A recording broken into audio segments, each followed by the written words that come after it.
યુદ્ધ વચ્ચે નેતન્યાહુ ફસાયા, બ્રિટનના પૂર્વ પીએમની જાસૂસીનો આરોપ, બાથરૂમમાં વોઇસ રેકોર્ડર ફિટ કર્યા. હિઝબુલ્લા સામે યુદ્ધ ચલાવી રહેલા ઇઝરાયેલના વડાપ્રધાન બેન્જામિન નેતન્યાહુ પર મોટો આરોપ લાગ્યો છે. બ્રિટનના પૂર્વ વડાપ્રધાન બોરિસ જોન્સને દાવો કર્યો છે કે નેતન્યાહુએ વર્ષ 2017માં મારી જાસૂસી કરવાનો પ્રયાસ કર્યો હતો. તેમણે નવા પુસ્તક અનલિસ્ટમાં આ ઘટના વિશે વિગતવાર લખ્યું છે. આ પુસ્તક 10મી ઓક્ટોબરે બજારમાં આવશે. જો કે એક અહેવાલમાં આ પુસ્તકનો એક ભાગ પ્રકાશિત થયો છે, જેમાં બોરિસ જોન્સને આ ઘટનાનો ઉલ્લેખ કર્યો છે. બોરિસ જોન્સને દાવો કર્યો, વર્ષ 2017માં બોરિસ જોન્સન બ્રિટનના વિદેશ મંત્રી હતા.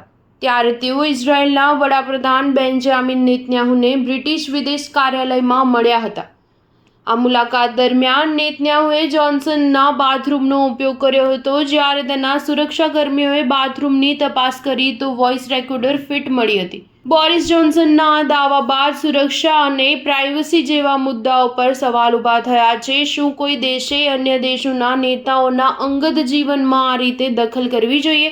જોન્સનના મતે આવા મામલામાં સુરક્ષા ખૂબ જ મહત્વપૂર્ણ છે. નેતાઓની અંગત માહિતી કેવી રીતે સુરક્ષિત રાખી શકાય તે જાણવા જરૂરી છે. જો આવી બાબતો પર ધ્યાન આપવામાં ન આવે તો તેના ગંભીર પરિણામો આવી શકે છે. સ્ટાર ન્યૂઝ 7 હંમેશા સચ્ચાઈની સાથે.